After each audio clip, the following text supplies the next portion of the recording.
কই যাস? ফাহাদের কাছে যাব একটু। ঠিক আছে যা, বিকেলের মধ্যে ফিরে আসিস। কেন, কোথাও যাবে নাকি?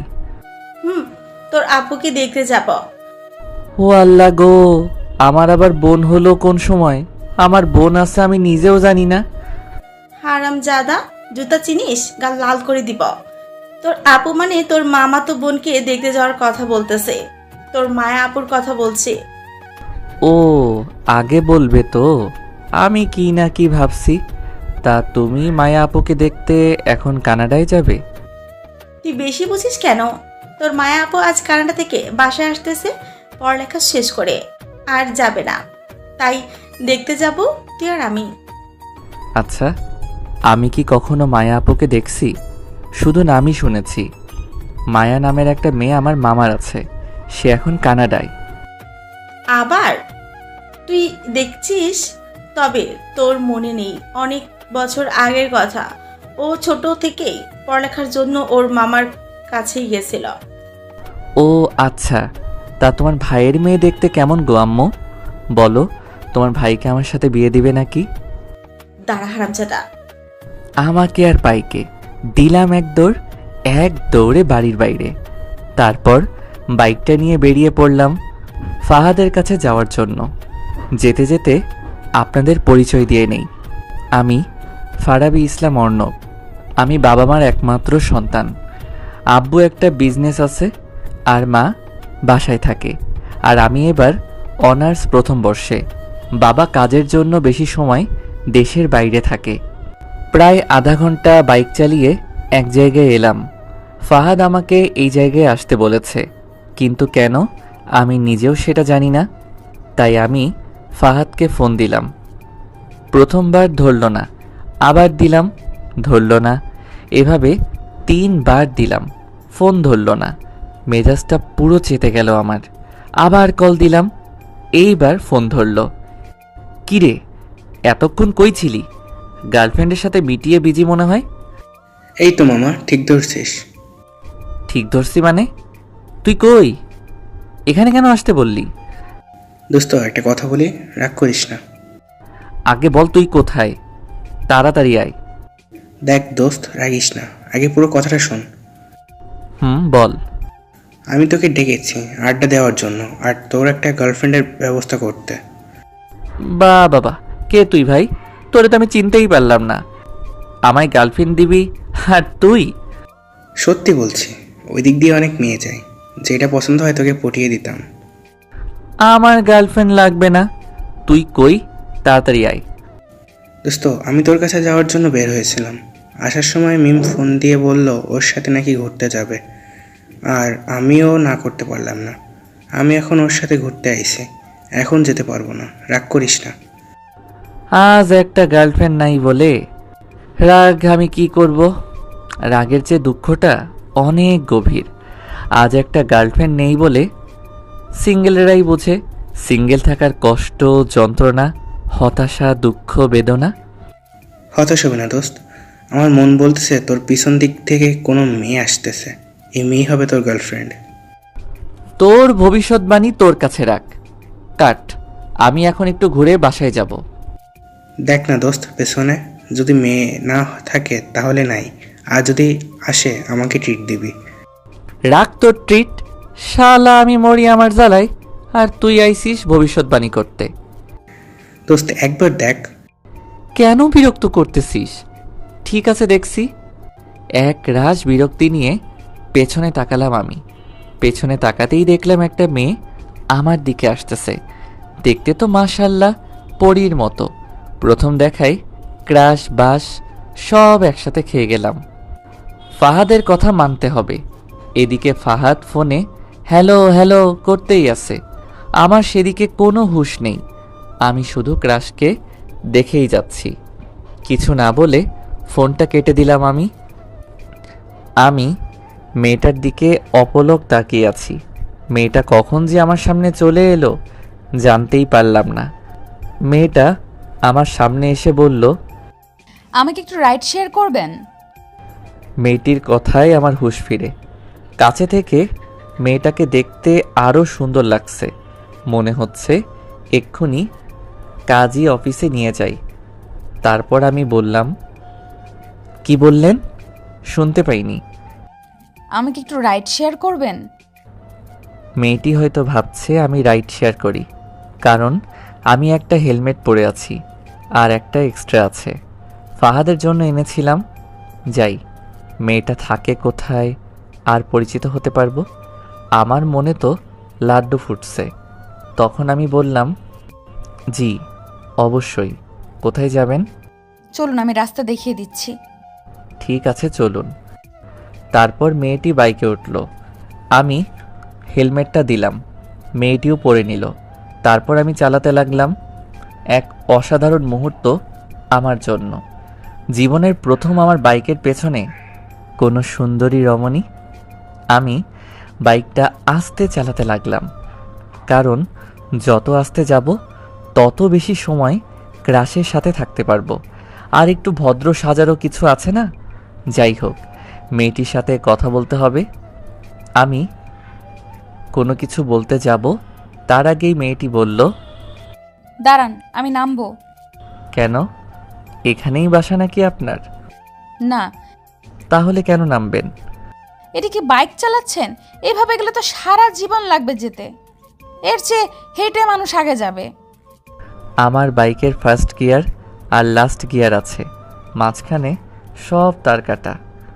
তাহলে শেষ গিয়ারই দিন। ঠিক আছে। তারপর আমি স্পিড দিয়ে গাড়ি চালাতে লাগলাম। মেয়েটি মনে হয় ভয় পেয়েছে, তাই আমাকে জড়িয়ে ধরল।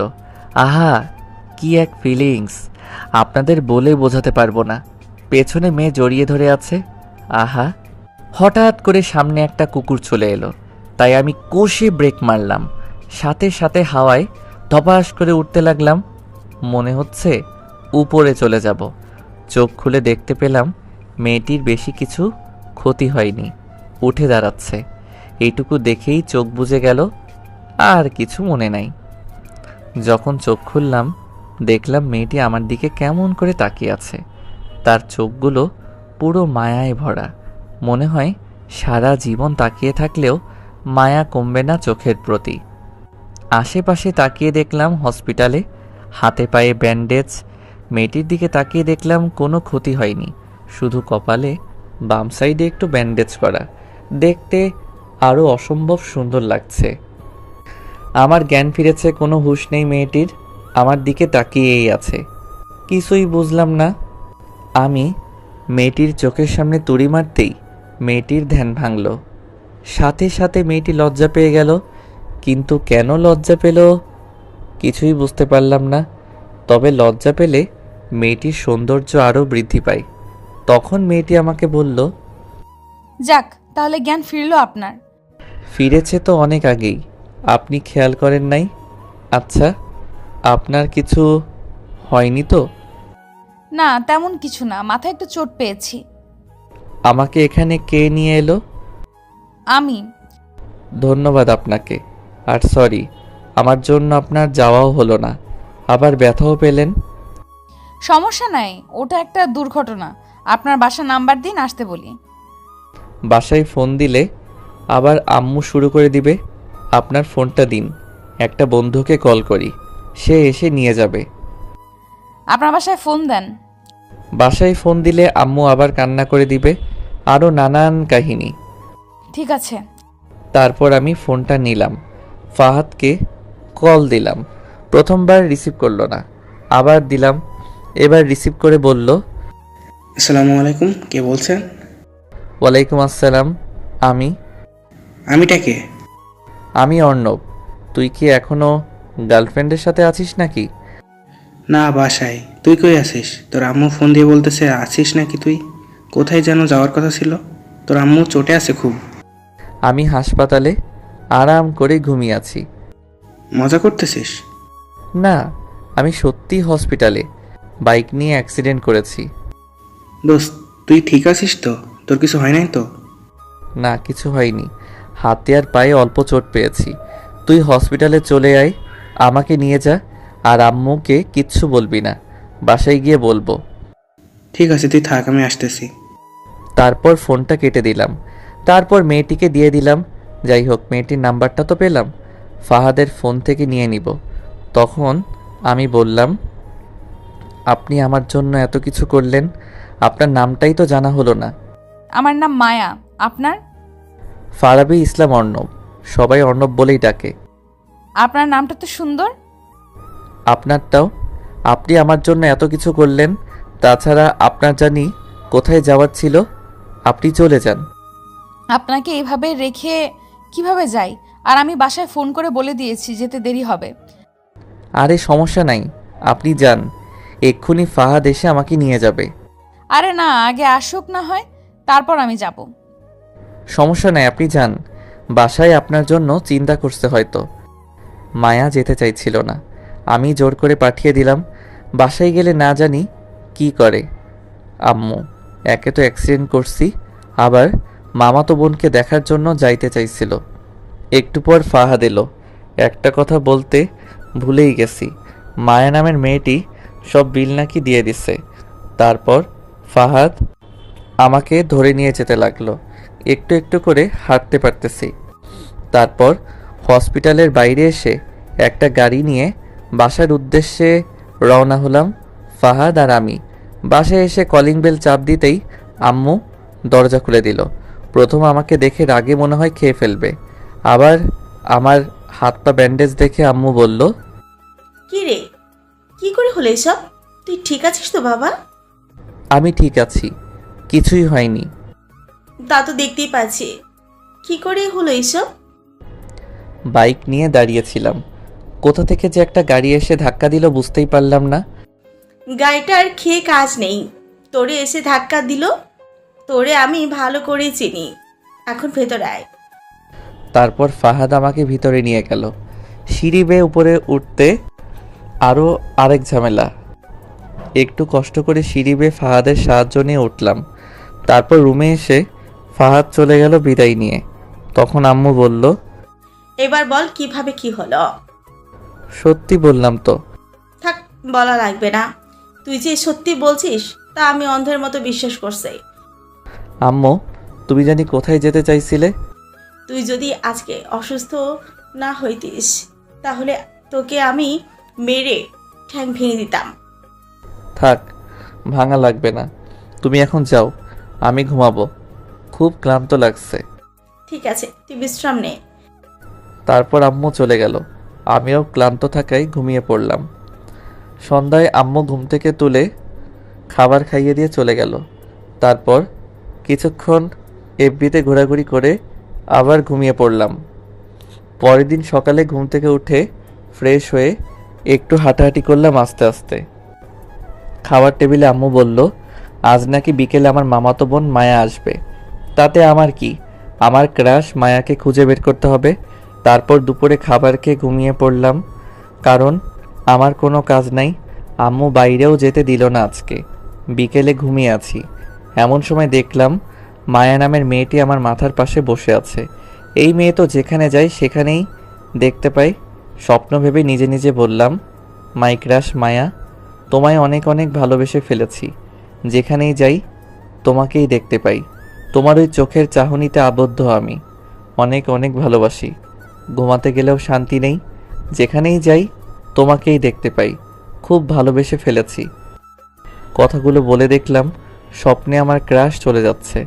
স্বপ্নে ভেবেই দিলাম হাত ধরে টান, সাথে সাথে আমার বুকে এসে আছড়ে পড়ল। আহা, স্বপ্ন হলেও অনুভূতি অন্যরকম। আমার ক্রাশ জোর করছে, আমি ছাড়ছি না। এমন সময় গালে ঠাস ঠাস করে দুইটা পাপ্পি পড়ে গেল। স্বপ্ন হলেও এত জোরে লাগে নাকি? গাল পুরো লাল হয়ে গেছে। লাফ মেরে বিছানা থেকে উঠে পড়লাম। দেখলাম আমার ক্রাশ মায়া দাঁড়িয়ে আছে। এটা কি সত্যি? তাই চোখগুলো ভালো করে ডলে নিলাম। তাকিয়ে দেখি সামনে মায়া দাঁড়িয়ে আছে। আমার বিশ্বাস হচ্ছে না। একটা চিমনি কাটলাম হাতে, আমার ব্যথা পেলাম। তার মানে সামনে সত্যি সত্যি মায়া। তাকে দেখে আমি বললাম, আপনি এখানে কি করছেন আর কোথা থেকে এলেন? এমন সময় আম্মু রুমে এলো।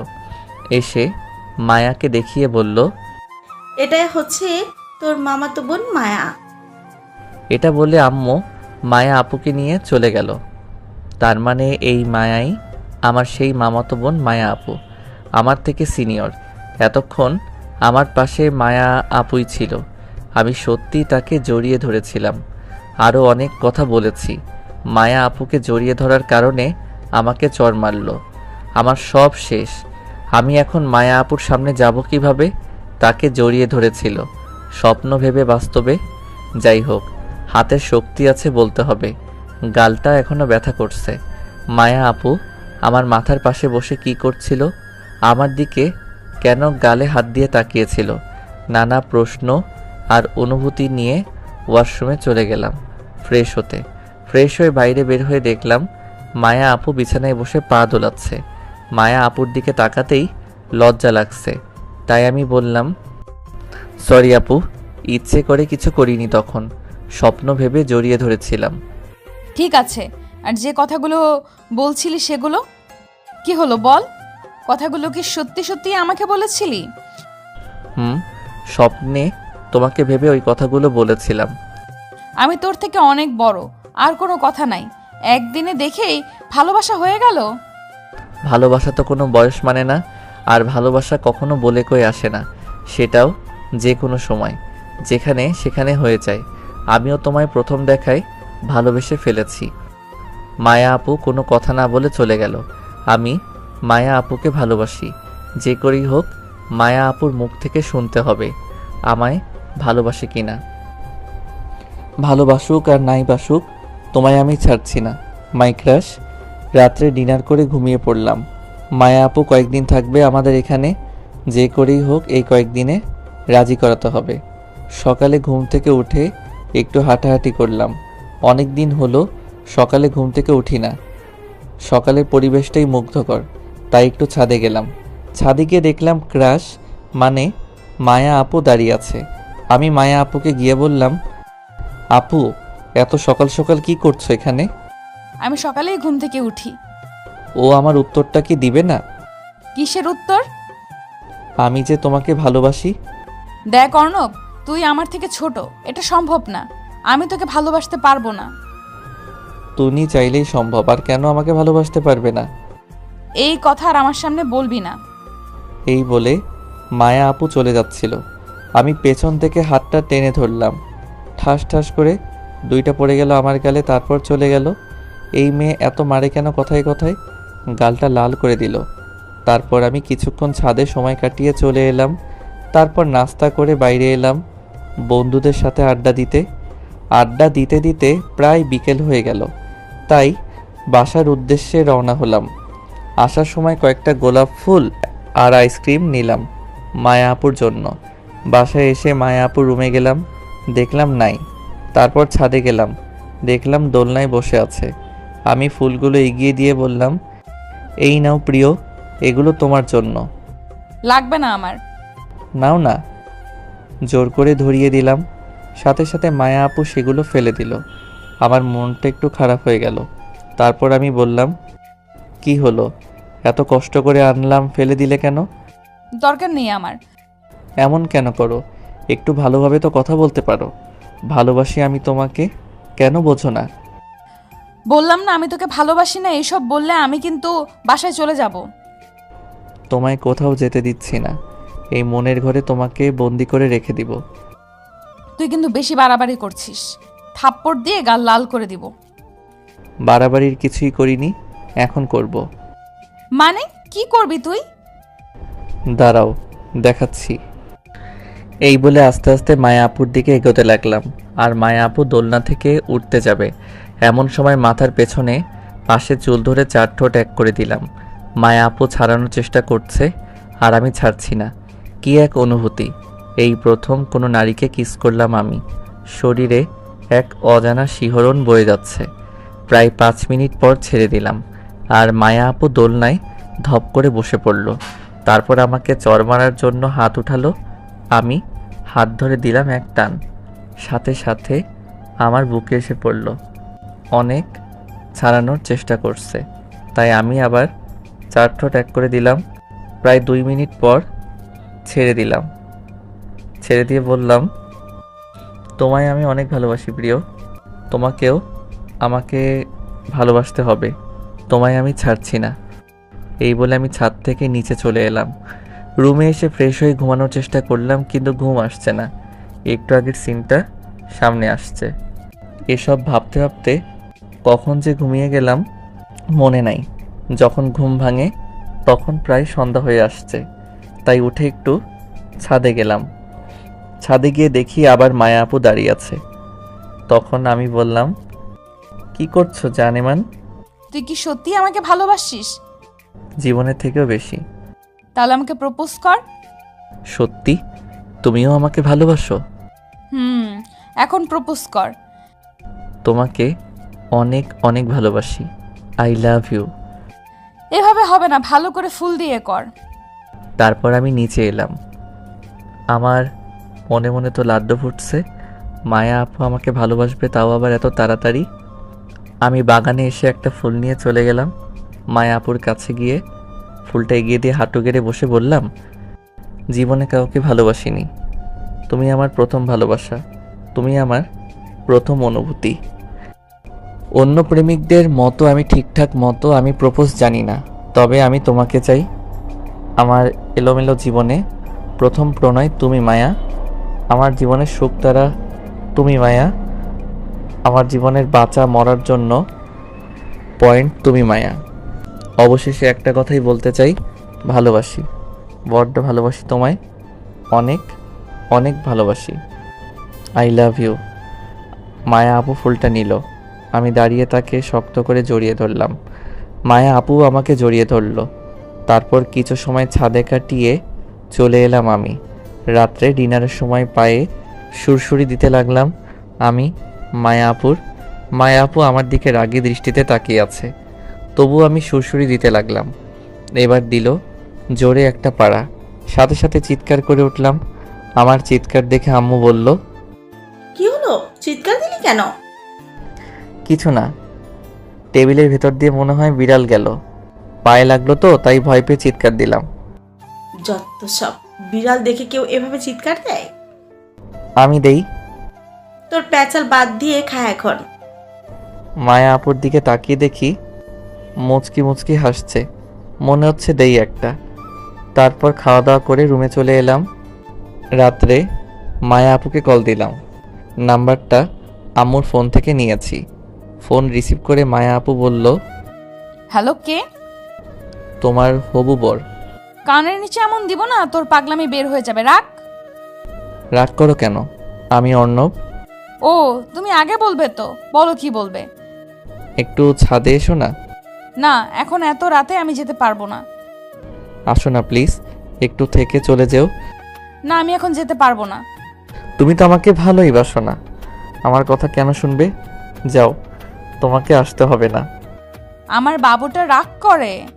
ঠিক আছে, যাচ্ছি। তারপর মায়া আপু ফোনটা কেটে দিল। আমি কথা বলতে বলতে ছাদে চলে এসেছি। 2-3 মিনিট পর মায়া আপু এলো।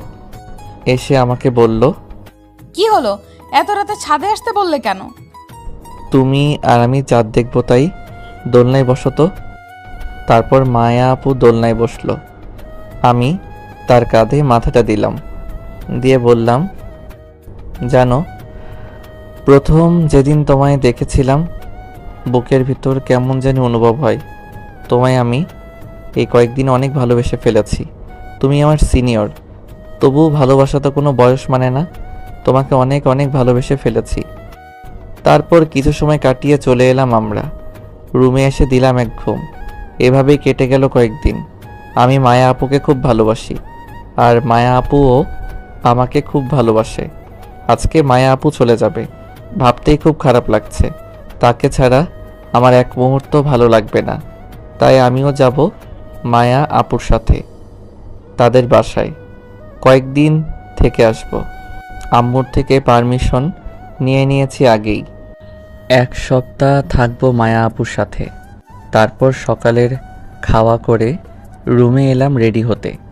পরনে আমার ব্ল্যাক শার্ট, ব্ল্যাক জিন্স, শার্টের হাতা কোনোই পর্যন্ত ফোল্ড করা, চুলগুলো সুন্দর করে সাজানো, হাতে ব্র্যান্ডেড কালো ঘড়ি পরে তৈরি হলাম আমি। তারপরে বাইরে বের হয়ে ড্রয়িং রুমে আসলাম। মায়া আপু এখনও তৈরি হচ্ছে। জানি না মেয়েদের এত সময় লাগে কেন আটা ময়দা মাখতে। তারপর অপেক্ষা করতে লাগলাম। প্রায় আধা ঘন্টা হলো বসে আছি। অবস্থা আমার খারাপ বসে থাকতে থাকতে। অবশেষে যুদ্ধ জয় করে বেরিয়ে এলো মায়া আপু। তাকে দেখে 54,692 ভোল্টের ক্রাশ খেলাম। এই মেয়েটা ক্রাশ খাইয়ে খাইয়ে মেরে ফেলবে নাকি?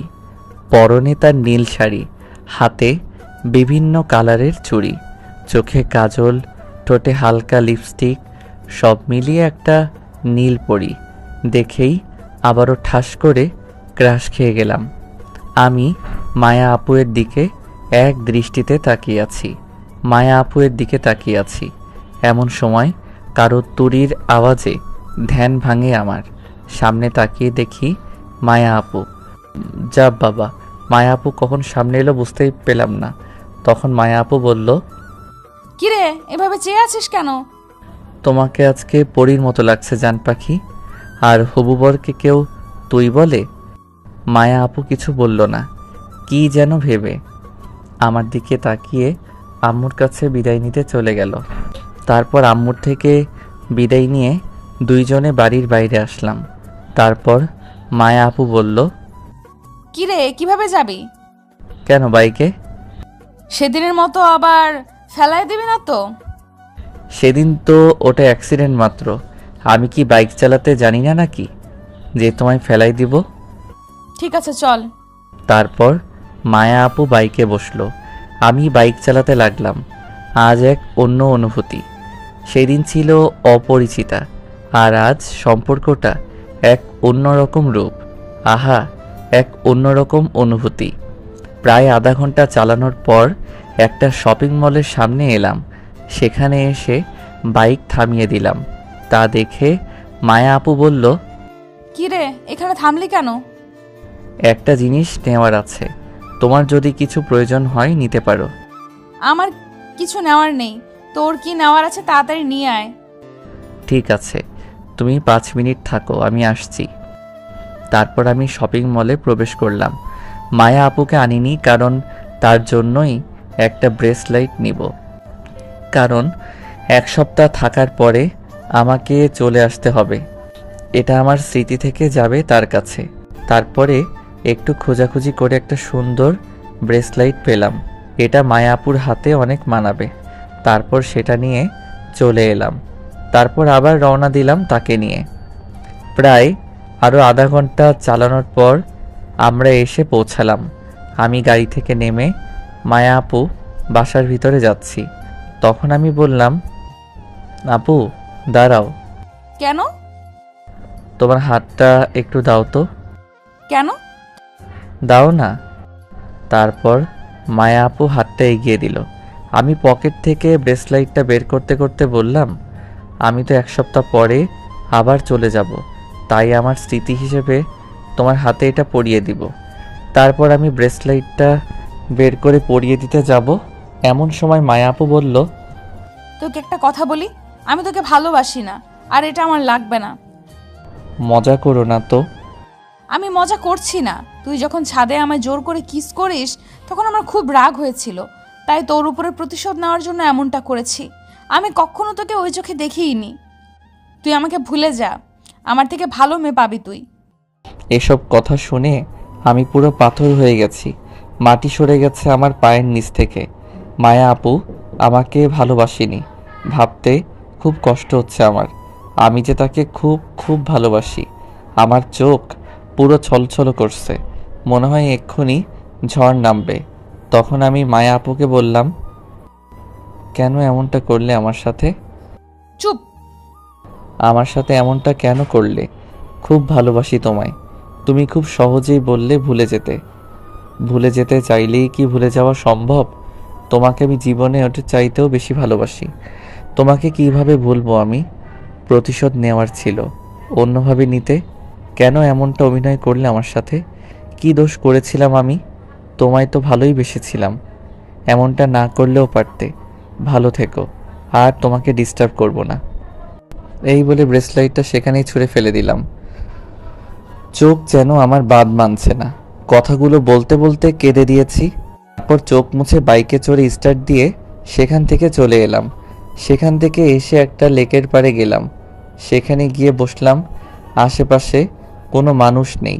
নদীর পানি একে একে বয়ে যাচ্ছে। আমার চোখের পানিও বাদ মানছে না। আসার সময় কয়েক প্যাকেট সিগারেট কিনে নিয়ে এলাম। সেখানে বসে সিগারেট খেতে লাগলাম। একটা টান দিতেই প্রচুর পরিমাণে কাশি হতে লাগলো। চোখ জ্বলতে লাগলো, লাল হয়ে গেল। কষ্ট হচ্ছে খুব, কিন্তু এই সামান্য কষ্ট কিছুই না আমার বুকের ভিতরে হওয়া কষ্টের থেকে। সেখানে বসে সিগারেট খেতে লাগলাম আর আজকের দেওয়া মায়া আপুর আঘাতপ্রাপ্ত কথাগুলো ভাবতে লাগলাম। সেখানে বসে কাটিয়ে দিলাম অনেক সময় সিগারেট খেতে খেতে। প্রায় সন্ধ্যা হয়ে এলো। এখন বাসায় যেতে হবে। তাই সেখান থেকে উঠে বাইক নিয়ে বাসার দিকে আসতে লাগলাম। কিছুক্ষণের ভিতরে বাসায় চলে এলাম। কলিং বেল চাপ দিলাম, কেউ খুলল না। আবার দিলাম, এবার আম্মু দরজা খুলে দিল। আমায় দেখে আম্মু অবাক হয়ে তাকিয়ে আছে আমার দিকে। তারপর আম্মু বলল, কিরে, তোর মামা বাড়ি থাকার কথা, এত রাতে চলে এলি কেন? আর তোর চোখ মুখ এমন হয়েছে কেন? মুখ থেকে গন্ধ আসতেছে, কিছু খেয়েছিস নাকি? আমি কোনো কথা না বলে আম্মুকে পাশ কাটিয়ে ভিতরে চলে এলাম। আম্মু দরজা বন্ধ করে আমার পেছন পেছন আসতে লাগলো। আম্মু কিছু বলার আগেই রুমে ঢুকে ঠাস করে দরজা বন্ধ করে দিলাম। বাহির থেকে আম্মু দরজা খোলার জন্য বলতেছে। আমি তা কানে না নিয়ে বিছানায় শুয়ে শুয়ে কাঁদতে লাগলাম। বুকের ভিতরটা কষ্টে শেষ হয়ে যাচ্ছে আমার। মায়া আপু এভাবে অভিনয় করতে পারলো আমার সাথে? শুধু তো ভালোই বেসেছিলাম। ভাবতেই বুক ফেটে কান্না আসছে আমার। কখনো মায়া আপুকে ভুলতে পারতো কিনা জানি না। কাঁদতে কাঁদতে কখন যে ঘুমিয়ে গেছি মনে নাই। এদিকে আম্মু আমার অবস্থা দেখে চিন্তিত। আমি 1 সপ্তাহ থাকবো বলে গিয়েছিলাম, কিন্তু চলে এলাম কেন? তাই আম্মু মামিকে ফোন করলো। আচ্ছা আরশি, অর্ণবের সাথে কিছু হয়েছে? না, কেন, কি হয়েছে? অর্ণব বাসা থেকে গেল 1 সপ্তাহ থাকবে তোমাদের ওখানে বলে, কিন্তু ও তো রাতে এখন বাসা এলো আর চোখ মুখ ফুলে আছে, কান্না করেছে মনে হয়। কি বলো সব? কিন্তু অর্ণব তো আমাদের এখানে আসেনি। ও তো মায়ের সাথেই গেল তোদের সাথে ওখানেই থাকার জন্য। তাহলে এতক্ষণ কই ছিল? ও তো ভেতরেই আসেনি, আর মায়া তো একাই এসেছে বাসার ভেতরে, ও তো আসেনি। বাসায় এসে সোজা রুমে চলে গেল, কোনো কথা বলো না। এরকম তো কোনো সময়ও করে না ও। আমি মায়াকে বলে দেখি কিছু হয়েছে নাকি।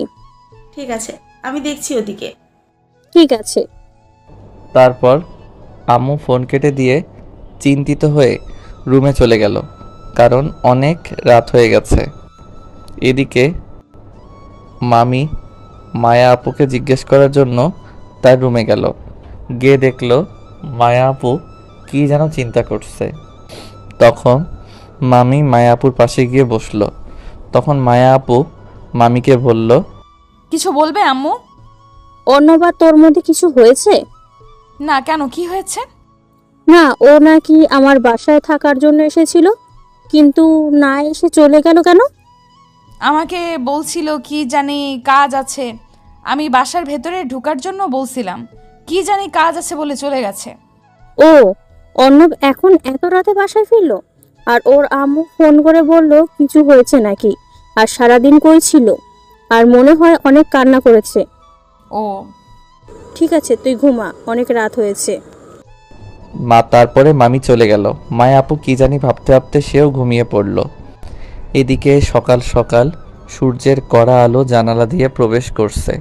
সূর্যের কড়া আলো আমার মুখে পড়তেই ঘুমটা ভেঙে যায় আমার। তাই আর শুয়ে না থেকে ঘুম থেকে উঠে পড়লাম। তারপর ফ্রেশ হয়ে নিচে এলাম। দেখলাম আম্মু সোফায় বসে কি জানি চিন্তা করছে। তখন আমি আম্মুর পাশে গিয়ে বসলাম আর বললাম, কি ভাবছো আম্মু? কিছু হয়েছে বাবা? কিছু হলে বল আমাকে। কাল কেন এত রাতে এলি, আর সারাদিন কোথায় ছিলি? একটা বন্ধুর বাসায় ছিলাম, একটা জরুরি কাজ ছিল তাই সেখানে গিয়েছিলাম। তুই না কাল তোর মামা বাড়ি গেলি 1 সপ্তাহ থাকবি বলি? ওর কাজটা একটু জরুরি ছিল, তাই মায়া আপুকে নামিয়ে দিয়ে চলে এসেছি। ঠিক আছে। আম্মু নাস্তা দাও, খুব খিদে পেয়েছে। ঠিক আছে, তুই বস, আমি নিয়ে আসছি। তারপর আম্মু রান্নাঘরে চলে গেল আর অর্ণব খাওয়ার টেবিলে বসলো। নাস্তা করতে করতে আম্মু বলল, তোকে একটা কথা বলা হয়নি। কি? তোর আব্বু আজ সন্ধ্যার ফ্লাইটে আসবে, তোকে নিয়ে আসতে যেতে বলেছে। ঠিক আছে। তারপর নাস্তা করে বাইরে বের হলো। বাসায় থাকলে মায়ের কথা মনে পড়বে, তাই বাইরে বের হলো। তারপর ফাহাদকে কল দিল। দোস্ত কই তুই? মামার দোকানে আছি, কেন? তুই থাক, আমি যাচ্ছি। তারপর ফোনটা কেটে দিয়ে মামার দোকানে যেতে লাগলো। সেখানে গিয়ে দেখে ফাহাদ বসে বসে সিগারেট টানছে। অর্ণব ওর পাশে বসে ওর হাত থেকে সিগারেটটা নিয়ে টানতে লাগলো। আর ফাহাদ অর্ণবের দিকে অবাক হয়ে তাকিয়ে আছে। অর্ণব ওর তাকিয়ে থাকা দেখে বলল, কি রে, এইভাবে তাকিয়ে আছিস কেন? তুই কে বলতো? মজা করিস না তো এখন। আমি তো আমার চোখকে বিশ্বাস করতে পারছি না, যেখানে তুই আমাকে সিগারেট খেতে বারণ করতে, আর আজ সেখানে তুই সিগারেট খাচ্ছিস। খাচ্ছি, কষ্ট দূর করার জন্য খেতে হয়। তোর আবার কিসের কষ্ট? কিছু না, এমনি বললাম। আমি আগে থেকেই খেতাম, তুই জানতিস না? কি? আমি জানতাম না, মিথ্যা বলছিস না। আচ্ছা এসব বাদ দে, চল কয়দিনের জন্য কোথাও থেকে ঘুরে আসি। ঠিক আছে, কোন দিক যাবি? 2-3 দিন পর। ঠিক আছে। তারপর ফাহাদের সাথে আড্ডা দিল। আড্ডা দিতে দিতে দুপুর হয়ে গেল। তারপর ফাহাদের থেকে বিদায় নিয়ে চলে আসলো বাসায়। গোসল করে খাবার খেয়ে দিল এক ঘুম। বিকেলে ঘুম থেকে উঠে ছাদে গেল। ছাদে গিয়ে মনটা খারাপ হয়ে গেল, কারণ এমন সময় মায়া আপুর সাথে দুষ্টুমি করত। মায়া আপুর কথা খুব মনে পড়ছে, তাই ছাদে না থেকে আবার রুমে চলে আসলো। রুমে এসে মায়ের কথা ভাবতে লাগলো। মায়ের কথা ভাবতেই চোখ ভিজে গেল। কতই না ভালোবাসতো তাকে, কি দোষ করেছিল, কেন তার সাথে এমনটা করলো। এসব ভাবতেই বুক ফেটে কান্না আসতেছে অর্ণবের। বিকেলে আর বাইরে বের হলো না। একটু পরে সন্ধ্যা হতে চললো। তারপর বেরিয়ে পড়লো এয়ারপোর্টের উদ্দেশ্যে। তারপর কিছুক্ষণ পর চলে আসলো এয়ারপোর্টে। একদম সঠিক সময়ে এসেছে। অর্ণবের আব্বু এসে পৌঁছালো মাত্র। তারপর অর্ণব তার আব্বুকে নিয়ে বাসায় আসতে লাগলো। আস্তে আস্তে আব্বু বলল, কেমন আছিস? কোনো রকম চলে যাচ্ছে। কেন, কিছু হয়েছে? টাকা লাগবে? না। তোর লেখাপড়া কেমন চলছে? ভালো, বর্তমানে কলেজ জব, তাই বাসাতেই থাকতে হয়। ঠিক আছে।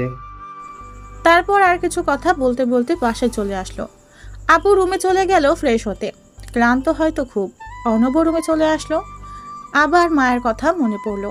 যখন কোনো কথা ভাবে না, মস্তিষ্ক যখন কোনো কিছু ভাবে না, ফাঁকা হয়, ঠিক তখনই সব সময় মায়ের কথা মনে পড়ে।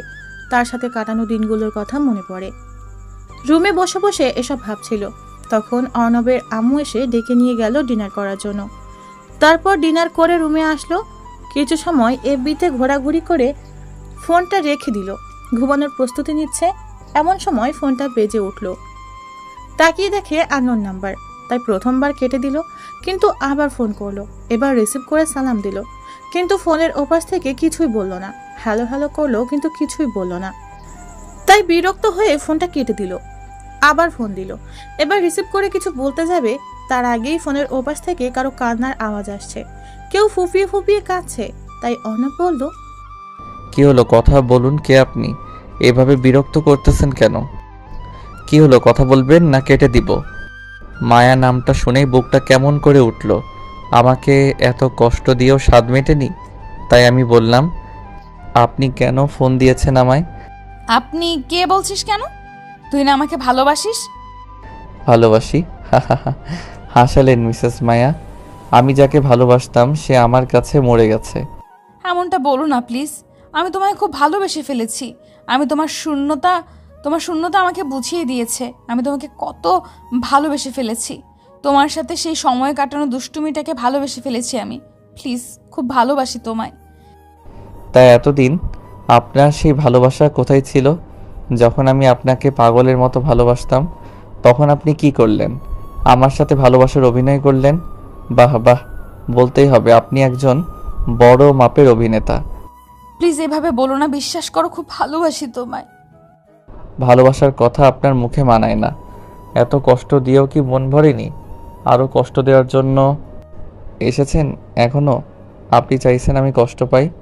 সত্যি আমি অনেক কষ্ট পেয়েছি। বুকটা ভিতরে ছারখার হয়ে গেছে আমার। আর কি চান আপনি? এটা সত্যি যে আমি তোমার সাথে অভিনয় করেছি, কিন্তু বিশ্বাস করো অভিনয় করতে করতে কখন যে তোমায় ভালোবেসে ফেলেছি আমিও জানি না। প্লিজ এই বিষয়ে কোনো কথা বলতে চাই না আমি। ভালো থাকবেন। এই বলেই অর্ণব ফোনটা কেটে দিল। আবার কল দিল। এবার ফোনটা কেটে সিমটা বের করে রেখে দিল। অন্য একটা সিম ফোনে সেট করলো। তারপর ফোনটা রেখে বিছানায় ধপাস করে শুয়ে পড়লো। একটা দীর্ঘশ্বাস ছাড়লো আর ফোনে বলা মায়ের কথাগুলো ভাবতে লাগলো। ভালোবাসে, ভালোই যদি বাসতো তাহলে কেন সেদিন এমন করলো? নাকি শাস্তিটা কম হয়ে গেছে বলে আবার এমন করছে? কেন এমনটা করলো? এখন যখন ভুলে যেতে চাইছে তখন কেন ফিরে আসতে চাইছে? ফিরে আসতে কি সত্যিই চাইছে, নাকি আবার অভিনয়? না, কখনো ভালোবাসতে পারে না, হয়তো অভিনয়। এসব ভাবতে ভাবতে চোখ বেয়ে পানি চলে আসলো অর্ণবের। না, এইসব আর ভাবতে পারছে না। মাথা পুরো হ্যাং হয়ে যাচ্ছে। না, এসব আর নিতে পারছে না। তাই এসব ঝেড়ে ফেলে ঘুমাতে চেষ্টা করলো। না, কিছুতেই ঘুম আসতেছে না। বারবার মায়ের বলা ফোনের কথাগুলো কানে ভাসছে। এসব ভাবতে ভাবতে কখন যে ঘুমিয়ে গেছে মনে নাই। সকালে ঘুম থেকে উঠলো, একটু হাঁটাহাঁটি করলো। অনেকদিন হলো সকালে ওঠা হয় না। মনটা ফ্রেশ হয়ে গেল। কিছুক্ষণ হাঁটাহাঁটি করে বাসায় চলে আসলো। বাসায় এসে নাস্তা করে বেরিয়ে পড়লো, কারণ বাসায় অবসর সময় থাকলে মায়ের কথা মনে পড়বে। তাই বাসা থেকে বাইরে আসলো। তারপর ফাহাদকে ডেকে নিল ফোন করে। তারপর ফাহাদ আসলো, ওর সাথে আটা দিতে লাগলো। আটা দিতে দিতে ফাহাদ বলল, আচ্ছা দোস্ত, একটা কথা বল। কি? সেদিন যখন তোকে পেছনে তাকাতে বললাম তুই তাকাইলি, তারপর তোকে ফোনে কতবার হ্যালো হ্যালো করলাম, কিছু না বলে কেটে দিলি কেন?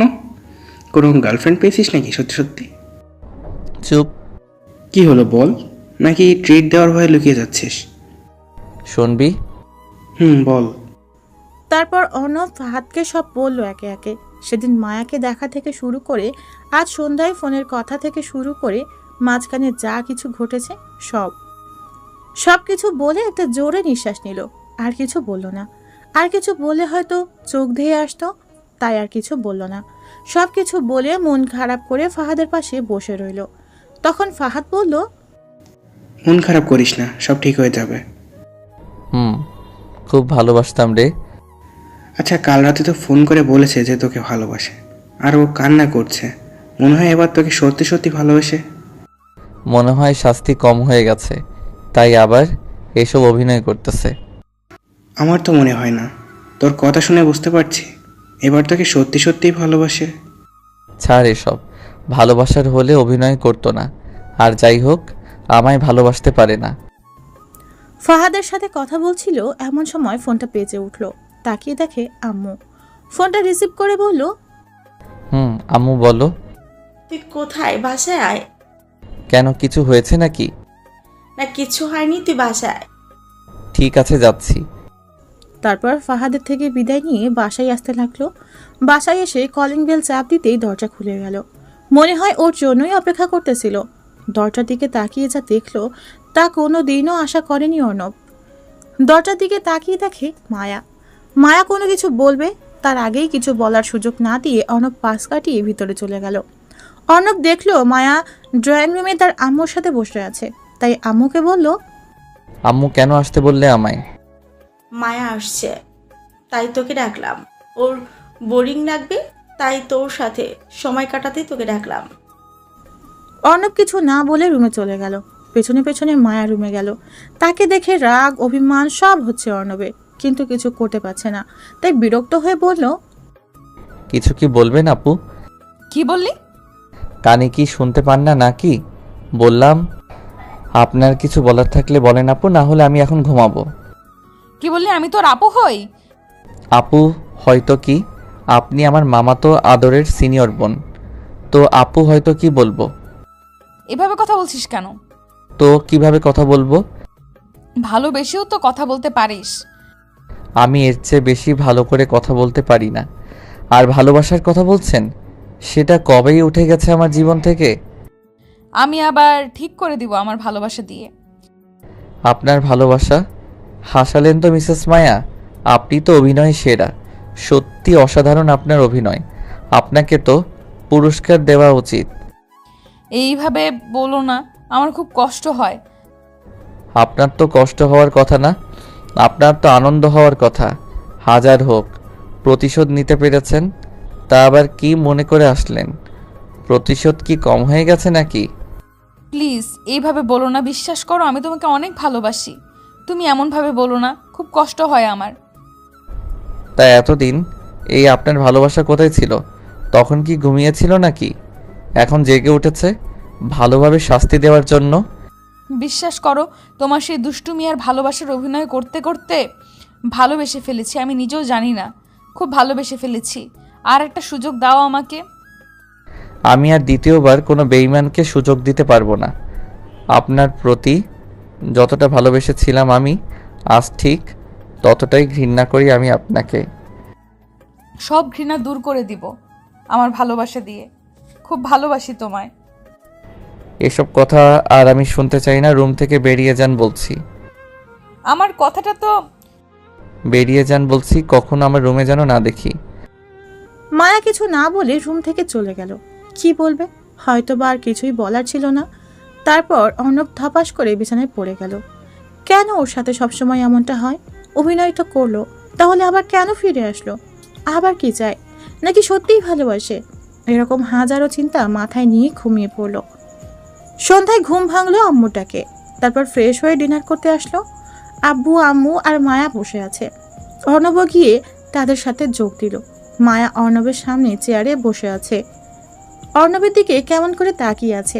খাবার খেতে খেতে পায়ে সুরসুরি অনুভব করলো। মনে হচ্ছে কেউ পা দিয়ে পা সুরসুরি দিচ্ছে।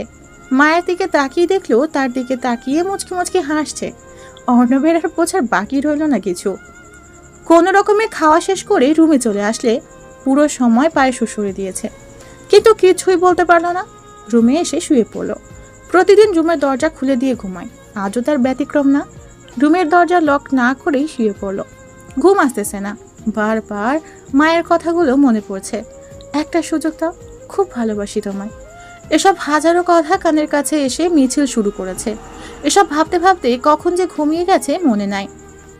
সকাল সকাল কিছু ভারী অনুভব করলো বুকে, তাই ঘুমটা ভেঙে গেল। তাকিয়ে দেখে একটা মেয়ে শুয়ে আছে তার উপর। তার চুলগুলো সারা মুখে ছড়িয়ে আছে। এক অদ্ভুত ঘ্রাণ, নেশা চড়ানো মাতাল হওয়ার মতো ঘ্রাণ। মনে হচ্ছে সেই ঘ্রাণে মাতাল হয়ে যাবে। মেয়েটির চুলগুলো সরালো মুখ থেকে। তারপর চুলগুলো তার মুখ থেকে সরাতেই প্রচণ্ড রাগ হতে লাগলো। মায়া শুয়ে আছে ওর উপর। ধাক্কা দিয়ে সরিয়ে দিল। ধাক্কা দেওয়াতে মায়া ঘুম থেকে উঠে গেল। অর্ণব প্রচণ্ড রাগ নিয়ে তাকিয়ে আছে।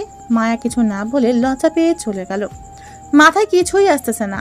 যাকে এত দূরে সরানোর চেষ্টা করছে সেও দূরে সরিয়ে দিয়েছে। তাহলে আজ কেন এমন করছে? অর্ণবও ঘুম থেকে উঠে পড়ায় আর ঘুমালো না। ফ্রেশ হতে ওয়াশরুমে চলে গেল। আয়নার দিকে তাকাতেই আউ চমকে উঠল নিজের দিকে তাকিয়ে। এটাকে সারা মুখে লিপস্টিকের বন্যা বয়ে গেছে। এবার অনেক রাগ হলো। নিজের চুল নিজেই ছিঁড়তে হচ্ছে। রুমের দরজা খুলে রেখে ঘুমানোটাই ভুল হয়েছে। তারপর ফ্রেশ হয়ে ছাদে গেল। ছাদে গিয়ে দেখে মায়া ছাদের এক সাইডে উদাস হয়ে আকাশের দিকে তাকিয়ে আছে। তাই অর্ণব সেখান থেকে চলে আসতে যাবে, এমন সময় পিছন থেকে মায়া বলল, আমি তোর কাছে এতটাই ঘৃণার হয়ে গেছি যে আমি এখানে আছি বলে থাকা যাবে না। মায়ার কথায় অর্ণব কেমন যেন একটা ফিল অনুভব করলো। তাই সেখান থেকে গেল না, ছাদের একপাশে গিয়ে দাঁড়িয়ে রইল। এমন সময় পিছন থেকে মায়া জড়িয়ে ধরলো। অর্ণব এক ছটকায় সরিয়ে দিল। কোনো কথা না বলে সেখান থেকে চলে আসতে যাবে, এমন সময় মায়া পিছন থেকে অর্ণবের হাত টেনে ধরে বলল, প্লিজ অর্ণব, আমাকে বোঝার চেষ্টা করো। সত্যিই আমি তোকে অনেক ভালোবাসি। যখন আমি এখান থেকে গেলাম একটা দিন আমি শান্তিতে ঘুমোতে পারিনি। সব সময় সবখানে শুধু তোর কথাই মনে পড়ে। তোর সাথে থাকতে থাকতে তোর দুষ্টুমিগুলোকে খুব মিস করি। অনেক অনেক ভালোবাসি তোমায়। আপনার বলা শেষ হলে বলেন, আমি যাই। সত্যি তোকে অনেক অনেক ভালোবাসি। তোকে ছাড়া আমার এই জীবন অসম্পূর্ণ রয়ে যাবে। তোকে ছাড়া আমি থাকতে পারবো না, মরে যাব। তো জান না মরে, আমি বাধা করেছি নাকি? এই কথা বলতে পারলি? ঠিক আছে, আর কোনো দিন তোর সামনে আমায় দেখবি না। চলে যাব অনেক দূরে, বাঁচবো না আমি তোকে ছাড়া। এই বলে মায়া কাঁদতে কাঁদতে দৌড়ে নিচে চলে গেল। অর্ণব ছাদেই দাঁড়িয়ে ভাবতে লাগলো, আর একটা সুযোগ তো দেওয়াই যায়।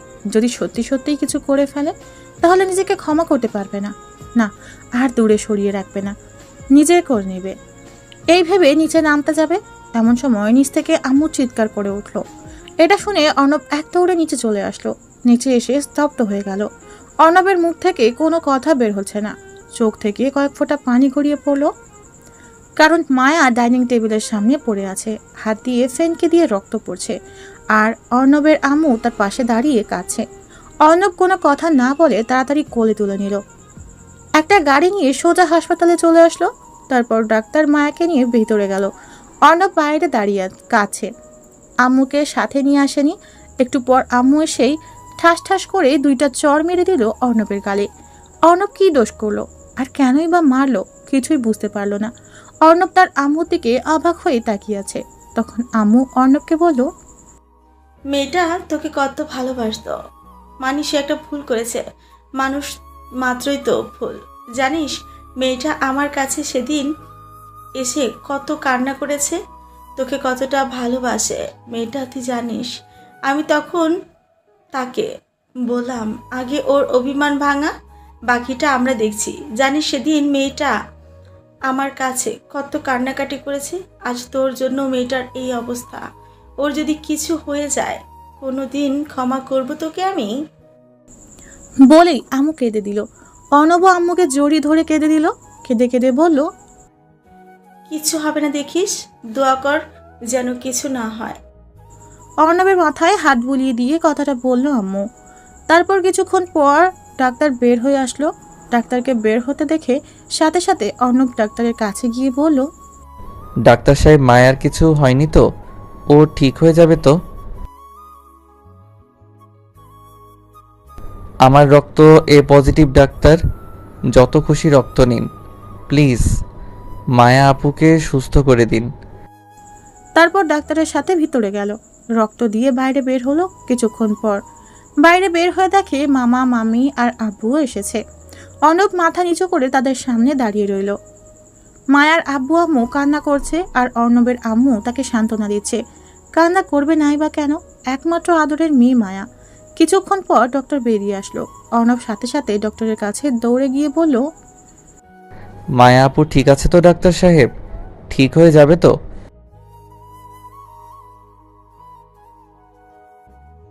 অর্ণব ডক্টরের কথা শুনে একটা দীর্ঘশ্বাস ফেলল। প্রাণ ফিরে এলো এতক্ষণে। তারপর কিছুক্ষণ পর মায়াকে বেডে শিফট করা হলো। সবাই গেল দেখতে, অর্ণব গেল না। কিছুক্ষণ পর সবাই বেরিয়ে আসলো। তারপর অর্ণব ভিতরে গেল। মায়া অর্ণবের দিকে তাকিয়ে আছে, চোখ থেকে পানি পড়ছে তার। কাছে গিয়েই ঠাস ঠাস করে দুইটা চড় মেরে দিল অর্ণব। মায়া তার দিকে অবাক হয়ে তাকিয়ে আছে, চোখ থেকে অঝোর ধারায় বৃষ্টি নামছে। এই অবস্থায় মায়াকে দেখতে কলিজা ছিঁড়ে যাচ্ছে অর্ণবের। সাথে সাথে অর্ণব মায়াকে বুকে জড়িয়ে নিল। মায়া অর্ণবের বুকেই কাঁদতে কাঁদতে বলল, মারতেই তো পারিস, হার তো কিছু পারিস না, আর তো কিছু বুঝিস না। মারবো না, তুমি কি বাচ্চা নাকি? আমি রাগের মাথায় ওসব বলেছি, তাই বলে তুমি, তোমার যদি কিছু হয়ে যেত কি নিয়ে বাঁচতাম আমি? তুই তো এটাই চেয়েছিলি, তাই এমন করেছি। আবার মার খাবে বলে দিলাম। আমি তো এসব এমনি এমনি অভিমান করে বলেছিলাম, তাই বলে তুমি এসব করবে? তখন অনেক কষ্ট হয়েছিল আমার, তাই এমন করেছি। তোমার কষ্টটাই দেখলে, আমারটা দেখলে না। সেই সময় কত কষ্ট হয়েছিল আমার। আজ যদি তোমার কিছু হয়ে যেত তাহলে কি নিয়ে বাঁচতাম আমি? অনেক অনেক বেশি ভালোবাসি তোমায়। ভালোবাসতে হবে না তোকে, যা। এই বলে মায়া অভিমান করে অর্ণবকে দূরে সরিয়ে দিল।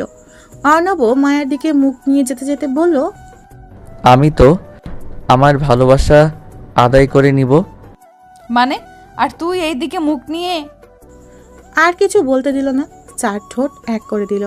প্রথমে মায়া ছাড়ানোর চেষ্টা করলেও ছাড়ালো না, রেসপন্স দিতে লাগলো। পাক্কা 5 মিনিট পর ছেড়ে দিল। তখন মায়া লজ্জা পেয়ে অর্ণবের বুকে মুখ লুকালো। হাসপাতালে কিছুক্ষণ থাকার পর মায়াকে বাসায় নিয়ে আসলো। খুব ক্লান্ত থাকায় মায়া বাসায় এসে ঘুমিয়ে পড়ল। প্রায় সন্ধ্যার সময় ঘুম ভাঙল। ফ্রেশ হয়ে নিচে এসে দেখে মামা মামি আর আব্বু আম্মু খাবার টেবিলে বসে কি যেন কথা বলতেছে। মায়াকে দেখছে না। নিচে নামার পর আম্মু বলল মায়াকে ডেকে নিয়ে আসতে। তাই আবার উপরে গেল মায়ার রুমের সামনে। রুমের সামনে এসে দেখে মায়া চুল আঁচড়াচ্ছে ড্রেসিং টেবিলের সামনে। পিছন থেকে গিয়ে জড়িয়ে ধরল। এভাবে হুট করে জড়িয়ে ধরাতে চমকে গেলেও পরক্ষণেই অর্ণবকে দেখে একটা শ্বাস ফেলল। তখন মায়া বলল, করছিস কি? ছাড় বলছি, কেউ এসে যাবে। আসুক, তাতে কি? আমি তো আমার হবু বউকে ধরেছি, আর তো অন্য কাউকে ধরিনি। অন্য কাউকে ধরার ইচ্ছে আছে নাকি? অন্য কাউকে কেন ধরবো? তোমার মতো কিউট পরীর মতো একটা হবু বউ থাকতে। থাক, আর পাম দিতে হবে না, চল নিচে চল। আগে একটা ইয়ে দাও, তারপর। কি? কেন তুমি বুঝো না? ইয়ে দাও তো একটা। আমি এখন দিতে পারবো না। না দিলে নিচে যাব না। না গেলে নাই, আমার কি? তুই থাক, আমি গেলাম। এই বলে সত্যি সত্যি মায়া চলে গেল। কি মেয়ে রে বাবা, সত্যি চলে গেল। অর্ণব আর উপরে না থেকে নিচে নামলো। তারপর সবাই একসাথে ডিনার করতে লাগলো। ডিনার করতে করতে আপু বলল, অর্ণব, আমরা চাচ্ছি তোর আর মায়ার বিয়েটা দিতে। তুই কি বলিস? এখন না, একটু পরে। পড়ালেখাটা আগে শেষ করি। এমন সময় দেখলো মায়া অর্ণবের দিকে রাগী দৃষ্টিতে তাকিয়ে আছে। মনে হচ্ছে লবণ মরিচ ছাড়াই খেয়ে ফেলবে। চোখ দিয়ে ইশারা দিয়ে হ্যাঁ বলতে বলছে। তখন আব্বু বলল, লেখাপড়ার সাথে বিয়ের কি সম্পর্ক? আমরা চাই তোদের বিয়েটা কালকে দিয়ে দিতে, পরে না হয় বড় করে অনুষ্ঠান করব। ঠিক আছে, তোমরা যা ভালো মনে করো। তারপর সবাই মিলে ডিনার করে রুমে চলে আসলো। অর্ণব জানে মায়া আসবে এখন রুমে, তাই দরজার পাশে দাঁড়িয়ে রইল। একটু পর কে যেন দরজা ঠেলে ভিতরে আসতেছে। রুমের ভিতরে আসতেই ঠাস করে দরজা বন্ধ করে দিল অর্ণব। হঠাৎ দরজা বন্ধ হওয়ায় মায়া চিৎকার করে উঠল। সাথে সাথে মুখ চেপে ধরে বলল, চুপ চুপ। আমি জানিস কত ভয় পেয়ে গেছিলাম। এত ভয় পেতে হবে না। তা এত রাতে আমার রুমে কি মনে করে? পানি খেতে এসেছিলাম, তো রুমের সামনে দিয়ে যেতেই ভাবলাম ঘুমিয়েছিস কিনা, তাই। থাক, আর মিথ্যা বলতে হবে না। তুমি আমার জন্যই আসছিলা। এসেছিলাম তো কি হয়েছে? আমি কি অন্য কারো রুমে গিয়েছিলাম নাকি? তোর রুমেই তো এসেছিলাম। তা কি জন্য এসেছিলে জানতে পারি? এমনি, তুই থাক, আমি গেলাম। এভাবে চলে যেতে দিলে না যাবে। তখন যেটা দাওনি এখন ওটা দাও। এখন দিতে পারবো না, আর তো একদিন, কালকেই তো বিয়ে। তো কি হয়েছে? এখন দেরি না করে ঝটপট একটা ইয়ে দাও। ঠিক আছে, তুই চোখ বন্ধ কর। চোখ বন্ধ করতে হবে কেন? আমার লজ্জা লাগে। ওরে আমার লজ্জাবতী হবু বউরে, সেদিন যে ঘুমের মধ্যে কিস করছিলে তখন লজ্জা কি শরবত করে গুলে খেয়েছিলে? এই কথা বলে অর্ণব তার চোখ বন্ধ করলো। প্রায় 2 মিনিট হলো কিছু সারা শব্দ পেল না। পালিয়ে গেল না তো আবার? চোখ খুলে দেখে সত্যিই পালিয়ে গেছে। যাস সালা, এবারেও বোকা বানিয়ে পালিয়ে গেল। মনে এক পালতি কষ্ট নিয়ে ঘুমিয়ে পড়ল। পরের দিন সব নিয়মকানুন মেনে অর্ণব আর মায়ার বিয়েটা হয়ে গেল। বিয়েটা অর্ণবদের বাড়ি থেকেই হয়েছে। রাত 12টা বর্তমানে। বাসর ঘরের সামনে দাঁড়িয়ে আছে অর্ণব। ভিতরে যাওয়ার সাহস পাচ্ছে না। বুকে 53,882 গ্রাম আর মনে 73,829 গ্রাম সাহস নিয়ে ভিতরে ঢুকলো। ঢুকে দরজাটা লক করে দিল। অর্ণবের রুমে ঢোকার শব্দ পেয়ে মায়া বিছানা থেকে নেমে এসে সালাম করলো। অর্ণব মাথায় হাত দিয়ে বলল, বেঁচে থাকো মা। কি বললি? আমি দাঁড়া, তোর হচ্ছে আজকে। সরি আপু, থুক্কু বউ। হুম। তুমি থাকো, আমার খুব ঘুম পেয়েছে। আমি ঘুমাবো, ডিস্টার্ব করো না। এই বলে অর্ণব বিছানায় গিয়ে শুয়ে পড়ল। মায়া অর্ণবের উপরে বসে পড়ল। কি হলো, এভাবে উপরে বসে আছো কেন? ডিস্টার্ব করো না, আমি ঘুমাবো। কোনো ঘুমানো চলবে না আজকে। এতদিন তো সুযোগের অপেক্ষায় ছিলি, এখন পেয়েও ছেড়ে দিচ্ছিস নাকি ভালো সাজার অভিনয় করছিস? আমি ভালো, এটা পৃথিবীর সবাই জানে। না বিশ্বাস করলে পাঠক পাঠিকাদের জিজ্ঞেস করে দেখতে পারো। তোকে চেনাই আছে আমার, লুচ্চা। কি? আমি লুচ্চা? ঠিক আছে, আমি লুচ্চা। লুচ্চামির কি দেখছো? এখন দেখবে আমি কত লুচ্চা। তারপর অর্ণব মায়াকে নিচে ফেলে দিয়ে তার উপরে উঠে পড়লো। আস্তে আস্তে মায়ার মুখের দিকে মুখ নিয়ে যেতে লাগলো। মায়ার নিঃশ্বাস ভারী হয়ে আসছে, ঘন ঘন নিঃশ্বাস নিচ্ছে। তার গরম নিঃশ্বাস অর্ণবের মুখে আছড়ে পড়ছে, তার ঠোঁট দুটো কাঁপছে। কি এক মাতাল করার মতো নেশা তার ঠোঁটে। অর্ণব আর কিছু না বলে তার ঠোঁট দুটো দখল করে নিল। মায়াও সমান তালে রেসপন্স ফিরিয়ে দিতে লাগলো। পাক্কা 10 মিনিট পর ছেড়ে দিল। মায়া অর্ণব দুজনই হাঁপাচ্ছে। তারপর মায়া অর্ণবের বুকে মাথা রাখলো আর বলল, না, আমার না টুইন বেবি লাগবে। তার জন্য কি করতে হবে শুনি? কেন, তুমি কিছু জানো না? না, আমি কিছু জানি না। তুমি তো আমার সিনিয়র বউ, তুমি শিখিয়ে দাও। ওলে বাবুলে, আসো শিখিয়ে দেই। এই বলে মায়া 4 ঠোঁট এক করে দিল। অর্ণব তাকে রেসপন্স দিতে লাগলো। অর্ণব কম কিসে, সিনিয়র বউ তার শিশু জামাইয়ের উপর ঝাঁপিয়ে পড়লো। তারপর যা হবার তাই হলো। বাকিটা ইতিহাসের 758 নম্বর পৃষ্ঠায় দেওয়া আছে, পড়ে নেবেন সবাই। ধন্যবাদ।